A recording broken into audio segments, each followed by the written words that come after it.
Assalamualaikum. Tetap dukung channel ini ya guys dengan like, comment, and subscribe. Jangan lupa, terima kasih. Nemesis oleh Agatha Christie. 1. Pendahuluan. Adalah kebiasaan Miss Jane Marple untuk membuka surat kabarnya yang kedua petang hari. 2 lembar surat kabar diantar ke rumahnya setiap pagi. Miss Marple membaca yang pertama sambil minum teh pagi-pagi sekali. Bila surat kabar itu diantar pada waktunya. Soalnya pengantar surat-surat kabar itu sering tak datang pada waktunya. Lagi pula sering ada anak lain yang menggantikan pengantar yang sebenarnya. Dan setiap anak punya kesukaan sendiri mengenai jalan yang akan ditempuhnya. Mungkin untuk menghindar rasa bosan. Padahal para pelanggan yang terbiasa membaca surat kabarnya pagi-pagi sekali, supaya mereka masih sempat membaca berita-berita yang menarik hari itu, sebelum mereka berangkat bekerja, merasa jengkel bila surat itu datang terlambat. Sedang wanita-wanita setengah baya atau yang tua-tua yang tinggal di Saint Marmite lebih senang bila surat kabarnya sudah siap di meja sarapannya. Hari ini, Miss Marple sedang asik membaca halaman depan dan beberapa artikel lain dalam surat kabar yang dinamainya sendiri, harian segala macam. Surat kabar itu sebenarnya bernama Daily News Giver, tapi gara-gara pergantian pemilik, maka artikel-artikelnya sekarang terutama mengenai model-model pakaian pria dan wanita, kekasih-kekasih orang, perlombaan-perlombaan anak-anak, dan surat-surat keluhan dari kaum wanita. Berita-berita yang sebenarnya digeser ke halaman lain, atau ke suatu sudut yang tersembunyi yang sulit ditemukan. Miss Marple dan teman-temannya merasa jengkel, lalu memberikan gelar sindiran tadi untuk surat kabar itu. Miss Marple yang beraliran kuno lebih suka surat kabar yang memuat berita-berita. Biasanya setelah makan siang, dia tidur siang selama 20 menit di sebuah kursi khusus yang bersandaran tegak untuk memberikan kenyamanan pada punggungnya yang menderita rematik. Setelah itu, dia membuka The Times yang merupakan bacaan yang lebih santai. Padahal The Times dulu tidak begitu. Yang menjengkelkan tentang surat kabar itu ialah kita tak bisa lagi menemukan apa-apa. Kalau dulu kita selalu mulai dari halaman depan dan selanjutnya dengan mudah beralih ke artikel khusus yang kita minati. Kini sering terdapat gangguan-gangguan aneh pada bagian itu. Tiba-tiba saja muncul 2 halaman penuh merupakan laporan perjalanan ke Capri, lengkap dengan ilustrasinya. Olahraga ditampilkan dengan lebih menonjol daripada dulu-dulu. Berita-berita pengadilan dan kematian lebih teratur. Berita-berita kelahiran dan pernikahan yang dulu paling pertama menarik perhatian Miss Marple karena tempatnya menyolok, telah pindah ke bagian lain dari The Times. Dan akhir-akhir ini bahkan hampir selalu ditempatkan di halaman belakang. Miss Marple mula-mula memberikan perhatiannya pada berita-berita utama di halaman depan. Tapi dia tidak lama-lama membacanya, karena beritanya sama saja dengan yang sudah dibacanya tadi pagi, meskipun mungkin disajikan dengan cara yang lebih baik. Dibacanya sekilas daftar isi. Ada artikel-artikel, ada komentar-komentar, ilmu pengetahuan, dan ada olahraga. Setelah itu, dia melakukan hal yang merupakan kebiasaannya, yaitu membalik surat kabar dan membaca berita-berita kelahiran, pernikahan, dan kematian. Lalu, dia membalik halaman tentang surat menyurat, di mana hampir selalu ditemukannya sesuatu yang disukainya. Dan dari halaman itu, dia beralih ke berita pengadilan. Pada halaman itu, hari ini ditemukan pula berita-berita penjualan. Suatu artikel singkat mengenai pengetahuan sering pula dimuat di halaman itu. Tapi dia tak ingin membacanya. Dia sering kurang mengerti bacaan seperti itu. Setelah sebagaimana biasanya membalikan surat kabar ke halaman yang memuat tentang pernikahan, kelahiran, dan kematian, Miss Marple sering berpikir, sebenarnya menyedihkan memang, tapi aku sekarang hanya menaruh perhatian pada berita kematian. Padahal banyak juga orang yang melahirkan, tapi orang yang melahirkan itu mungkin bahkan tak kenal oleh Miss Marple. Sekiranya ada kolom yang memuat tentang kelahiran bayi yang mencantumkan pula nama kakek dan neneknya, maka ada kemungkinan dia mengenalinya.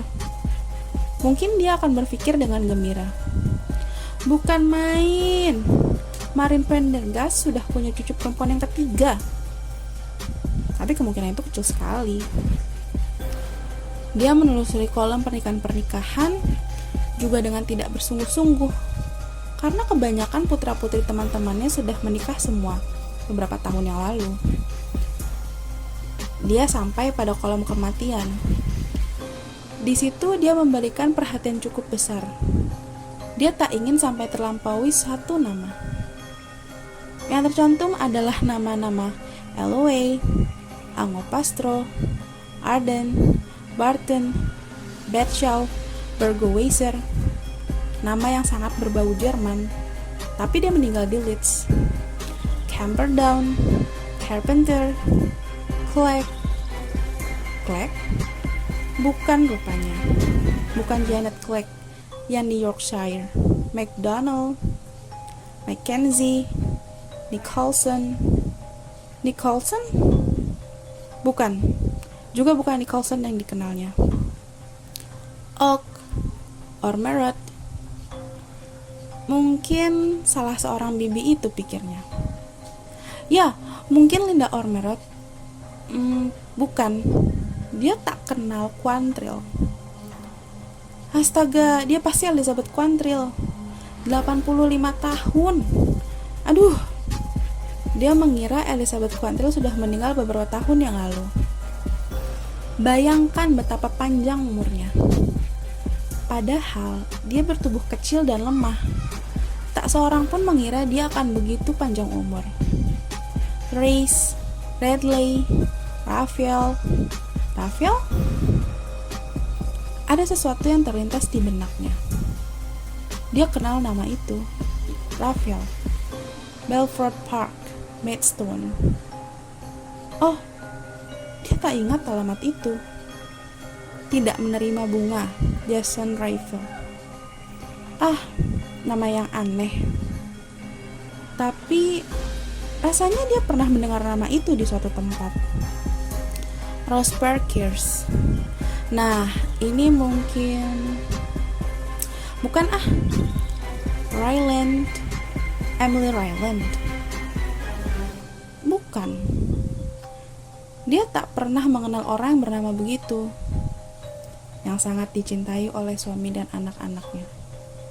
Aduh, manis sekali atau sedih sekali dari segi manapun ditinjau. Miss Marple meletakkan surat kabarnya. Dengan enggan dia melihat teka-teki silang sambil memikirkan mengapa nama Raphael tak asing baginya. Nanti aku pasti ingat, kata Miss Marple sendiri. Keyakinan itu timbul karena pengalamannya tentang cara kerja ingatan orang tua. Nanti aku pasti ingat, aku yakin. Dia memandang keluar jendela, ke arah kebunnya.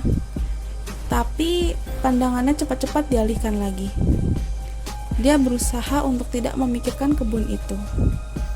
Selama bertahun-tahun, kebunnya itu merupakan sumber kesenangannya, yang merupakan hasil kerja kerasnya sendiri. Dan kini, gara-gara keributan para dokter, dia dilarang bekerja di kebun. Pernah dia mencoba melanggar larangan itu, tapi kemudian dia berkesimpulan bahwa dia memang harus mematuhi perintah dokter. Letak kursinya diatur sedemikian hingga dia tak mudah melihat ke kebun. Kalau tak benar-benar ingin, dia mendesah. Diambilnya keranjang peralatan rajutnya, lalu dikeluarkannya sehelai jaket kecil dari wol. Bagian belakang dan bagian depannya sudah selesai. Dia harus membuat lengannya sekarang. Merajut lengan itu membosankan. Dua belah lengan yang serupa lagi. Membosankan sekali. Tapi wallnya bagus. Warnanya merah muda. Wall merah muda. Tunggu. Apa hubungannya ya? Ya, ada hubungannya dengan nama yang baru saja dibaca di surat kabar. Wall berwarna merah muda. Laut yang biru. Laut Karibia. Pantai berpasir. Sinar matahari. Dirinya sendiri sedang merajut. Ya tentu saja, Mr. Raphael perjalanan dan liburannya ke Karibia, Pulau Saint Honor. Dia pergi ke sana atas biaya keponakannya, Raymond, yang baik hati. Dia lalu teringat akan Joan, istri Raymond yang berkata, "Jangan sampai terlibat dalam pembunuhan lagi, Bibi Jane. Itu tak baik bagi Bibi." Ya, dia tak pernah ingin terlibat dalam pembunuhan. Tapi itu terjadi begitu saja. Begitu saja. Karena hanya seorang mayor tua yang sebelah matanya terbuat dari kaca. Memaksakan untuk menceritakan padanya suatu kisah panjang yang membosankan. Kasihan mayor itu. Siapa namanya ya? Dia lupa. Yang teringat malah Mr. Raphael dan sekretarisnya. Mrs. Walters ya? Esther Walters. Dan tukang pijat pribadinya, Jackson. Dia ingat semua. Ya, dia ingat. Kasihan Mr. Raphael. Jadi Mr. Raphael sudah meninggal. Dia sudah tahu lama bahwa dirinya akan mati tak lama lagi.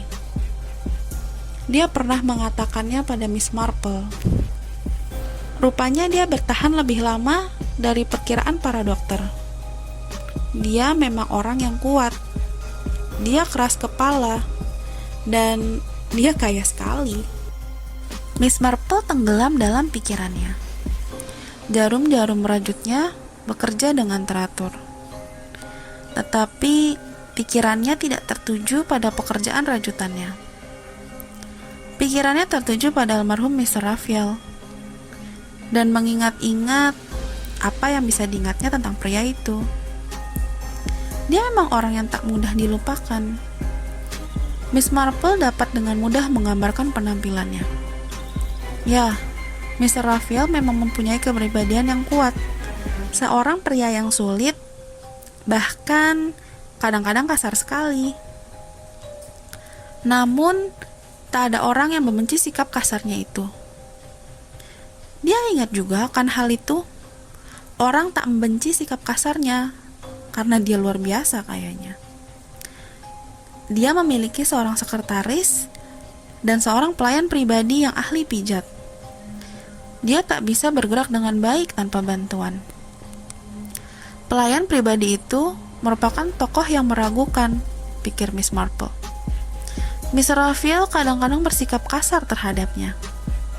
Tapi kelihatannya Jackson tak pernah sakit hati. Itu juga pasti karena Mr. Raphael kaya sekali. Tak ada orang yang bisa membayar dia separuh dari yang kubayarkan padanya, kata Mr. Raphael. Dan dia tahu itu. Tapi kerjanya memang bagus. Miss Marple ingin tahu apakah Jackson atau Johnson tetap bekerja pada Mr. Raphael sampai mungkin setahun kemudian. Setahun tambah 3 atau 4 bulan. Mungkin tidak, pikirnya. Mr. Raphael adalah orang yang menyukai perubahan. Dia mudah merasa bosan pada orang, bosan pada cara-caranya, bosan pada wajah mereka, bosan pada suara mereka. Miss Marple bisa memahami hal itu. Dia sendiri pun kadang-kadang merasa begitu. Dia merasa bosan terhadap wanita-wanita yang mendampinginya dulu, yang sebenarnya selalu bersikap manis dan penuh perhatian. Dia jengkel mendengar suaranya yang merayu. "Oh," kata Miss Marple sendiri. "Alangkah senangnya aku sejak Miss Bishop tak ada di sini lagi. Astaga, bukan itu namanya ya? Siapa ya? Aku lupa." Pikirannya kembali pada Miss Raphael dan pada namanya bukan Johnson, melainkan Jackson, Arthur Jackson. Aduh, keluh Miss Marple. Aku selalu kacau mengenai nama-nama. Wanita bekas pendampingku itu misalnya, sebenarnya Miss Knight, bukan Miss Bishop. Mengapa aku membayangkan namanya bernama Miss Bishop ya? Dia tahu jawabannya. Itu tentu gara-gara permainan catur. Buah catur itu ada yang bernama Knight, Toksatria. Ada pula yang bernama Bishop, Menteri. Bisa-bisa lain kali aku menyebutnya Miss Castle, Benteng, bila aku teringat padanya. Atau Miss Rock, Pion. Padahal dia orang baik-baik.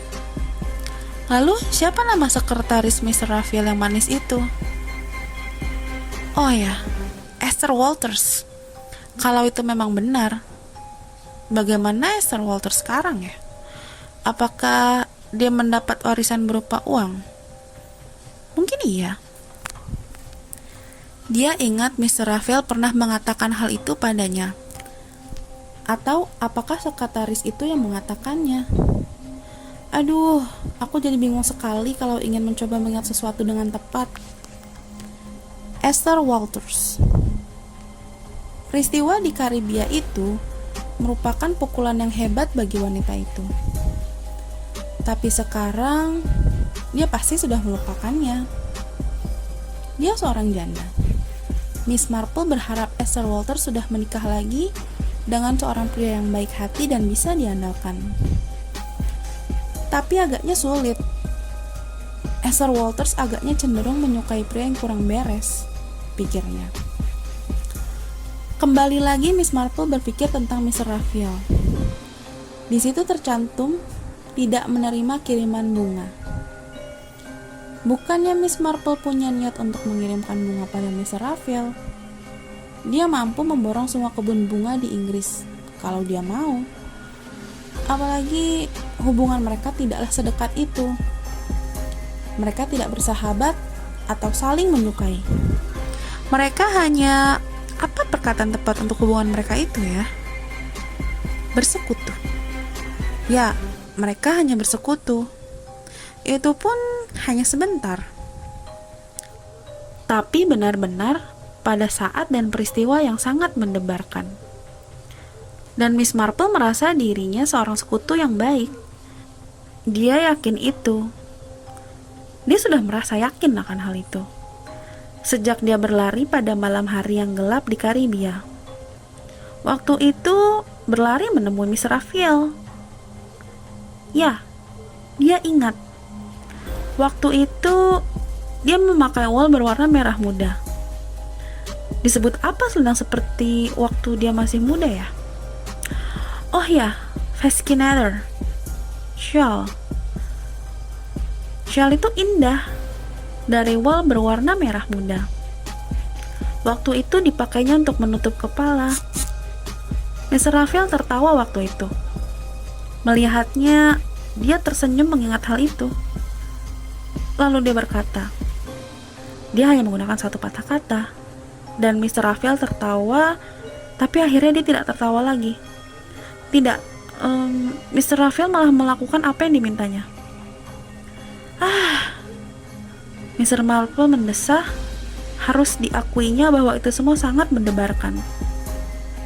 Tapi dia tak pernah menceritakan peristiwa itu pada keponakannya atau pada Joan istrinya, karena mereka justru melarangnya melakukan itu. Miss Marple mengangguk. Lalu dia menggumam perlahan-lahan. Kasihan Mr. Raphael. Moga-moga saja dia tidak menderita. Mungkin tidak. Mungkin dia telah diberi obat-obatan anti sakit yang mahal-mahal oleh para dokter untuk memudahkan saat-saat terakhirnya. Dia sangat menderita selama berminggu-minggu di Karibia dulu. Hampir selalu dia kesakitan. Dia seorang pria pemberani. Ya, seorang pria pemberani. Dia merasa sayang pria itu sudah meninggal. Karena pikirnya, meskipun Mr. Raphael sudah tua, tak berdaya, dan sakit, dunia telah kehilangan sesuatu karena kepergiannya. Miss Marple tak tahu bagaimana pria itu dalam dunia usaha. Mungkin dia kejam, pikirnya, dan kasar, sok berkuasa, dan agresif. Dia memang seorang penyerang, tapi juga seorang teman yang baik, pikirnya. Dan jauh di lubuk hatinya, ada semacam kebaikan yang mendalam.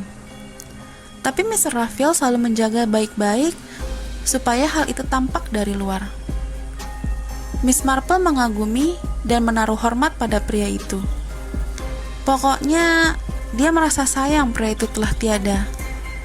Dan dia berharap pria itu tak terlalu kecewa, serta meninggal dengan mudah.